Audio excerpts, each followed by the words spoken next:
Hello, I'm Jacob. You are watching the Prepper's Bunker Outdoors. Now for this last week, I did something a little bit unique. You see, typically I like to review knives kind of in the woods, kind of a bushcrafty survival feel, and this is my normal backdrop here. However, this might be a little bit different than how the average person usually uses their knife.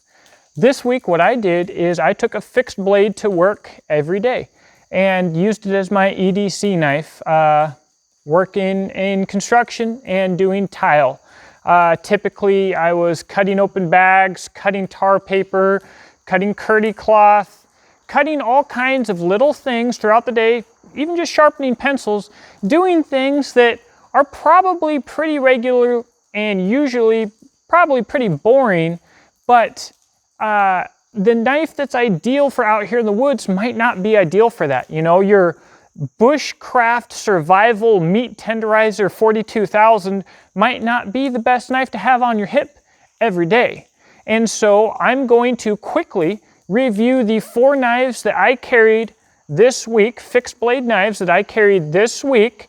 And I'm going to show you the fixed blade knives that I'm going to carry next week, and we're going to do this for about a month, so let's get straight into it.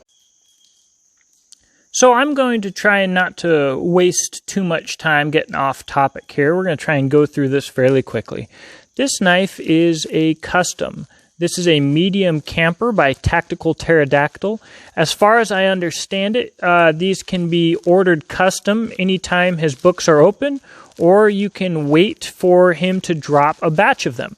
This one is in 52-100. It's actually one of my most used small fixed blades. It's also been thoroughly abused, and it still looks fantastic, holds a great edge, and just all around is a joy to use. Now, being that this is just a quick video and some of these knives are custom, I'm just going to give you quick basic specs. This is an 1/8 of an inch thick.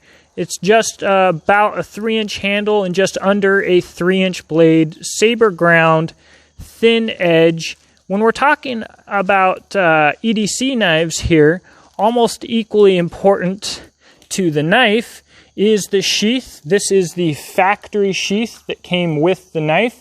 Now, on all of the sheaths that are meant for a horizontal carry, you're probably going to see them on a bead lanyard like this, because I'm currently appendix carrying my Glock 48, and so this method of carry is not as ideal as it used to be, which was my favorite way to carry a knife. So you'll be seeing that guy next week as well. The next 2 knives are by Bear Forest Knives. This is a new little startup made by a buddy of mine. He's just a dude who happens to have excellent taste in knives and decided, you know what, I work with metal all day, every day. I know what it takes to make a good knife, and I can do it. And to my surprise, he was right. He makes some great knives. This is the GT3 3-inch blade, I believe. I'd say a 4-inch handle.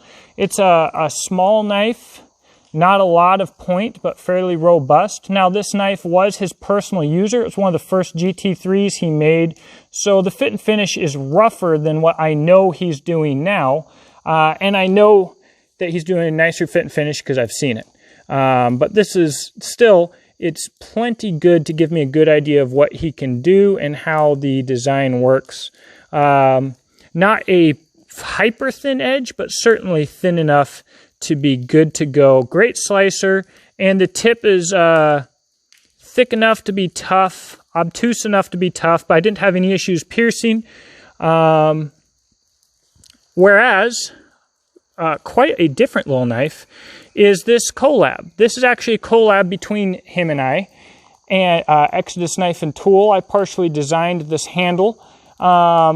It's based kind of on my Adventure Craft and Jackalope handles, and he put the blade on here. This is ADCRV2, about a 4-inch blade, 4-inch handle, nice thin edge, thin tip, and everybody loved using it. Once again, let me back up just slightly. You can find Tactical Pterodactyl in the description box below through his Instagram. He also has a website. I will link Bear Forest Knives in the description box below as well. Next up, this is the White River Knives, the only official production knife that I carried this week. Oh, let me mention, these two knives don't have dedicated sheaths yet. So I carried them in a leather sheath that I have, which I'm going to show you in a moment. But this is the White River Knives FC 3.5. A very handy knife, 3.5-inch blade. Lightweight. It's got this nice ferro rod notch that just works phenomenally. Nice micro jimping here. Very comfortable, very small. Made by White River Knives in S35VN, designed by my buddy Jason Tietz, or Tietz. I'm embarrassed automatically because he is actually my buddy, so I should pronounce his name right, and I am failing right now. I don't know why. This knife did come from the factory with this sheath, which I set up for a vertical carry. I normally carried it horizontally in the past, but it's a pretty versatile little setup. You can see it came from the factory with this ferro rod loop, and I have my Exotac fire steel here. Absolutely love that. And every one of these knives, everybody at work absolutely loved. Everybody wanted to use them. They're out there sharpening pencils and cutting open bags, and part of it, you know, they're just like, oh my gosh, this knife is so sharp, it cuts so easy. Every day, somebody said they wanted to buy one of these knives. They're that good in hand, and they're not knife people. So when I tell them that the price is $150, $180 or whatever, and they're not shocked, it really, really says something about the quality of these knives. So their information will be in the description box below. This is just quick and dirty.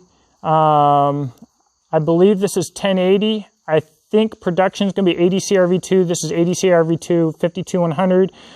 One of the things that Tactical Pterodactyl is known for is exotic super steels and crazy heat treats. He does a phenomenal job and a lot of really cool steels at a wonderful price. And then, I don't know if I mentioned it, the FC 3.5 Pro is S35VN, as is almost everything that White River Knives makes. The Pro version is the version with the handle scales. You can also get it a little bit cheaper with just a paracord wrap and no handle scales. All right, so with all of that over, next week we're going to carry a little bit different lineup of fixed blades. Here we've got an Anza Bodington skinning knife with a sheath made by Black Bear Custom Kydex. I'm going to kill myself if I forget this. I don't know why I can't think of anything right now, but the Kydex was done by Black Bear Custom Kydex, and if that's wrong, I'm going to fix it in the description box below. The leather was done by my buddy Michael Spaniers, who runs Spirit of the Bear Design on Instagram, and he just does an absolutely phenomenal job. This sheath system right here, in my opinion, is an heirloom quality unit. He also set it up for a dangler, which I have separately. This is a little bit larger knife with about a 4-inch blade than what I've had over here. Next week we're going to get into a little bit larger knives, but still comfortable to carry. Then the SCJG3, one of my favorite everyday carry fixed blades. That thing has a lot of use on it, guys. Slightly customized handles, bead by Exotac, and our Mantis Carry Kydex sheath. This was actually traded to me from my buddy David Van Artsten. Great guy, and I really appreciated the trade. This is a custom from La Roca Knives. This is actually a knife that I commissioned him to make called the Jacobs EDC, so he named it after me. Great little EDC knife. I've been carrying that sucker for years and years and years. This is the Nordsmith Lapwing in a Grizzly Custom Kydex sheath. The knife didn't have really good retention points for Kydex, so the sheath honestly is not very good, but the stock leather sheath that I used for carrying those other knives this week, it's very nice. It is certainly a very nice sheath. So it's actually probably one of the only knives that I have where I would probably not suggest getting a custom Kydex sheath for it. And then we will be taking the mighty SE3 in S35VN with the G10 contoured scales as well, kind of moving up in the size. We'll move back down for the week after. But that's what we got for the next week. I'm probably going to do this here for about a month. It's just going to be I'm going to try and keep it really quick. I'm going to talk to you about the knives. You can ask me questions if you have them in the comment section below. We'll have information in the description box below. And most of these knives do have full reviews on this channel as well. But the point of this video is to give you a quick review on them from a different point of view because we're using them for different purposes. If you enjoyed this video, please let me know. Also in the description box will be ways that you can support this channel through my website, beachandtactical.com, where I hand make custom tactical and practical survival gear. Brand ambassador for Palmetto State Armory and Optics Planet. So if you already shop there, you can help out this channel by using my link. I do have a Patreon, and all of my social media links will be in that description box as well. Thank you for watching, and I hope that you have a blessed day.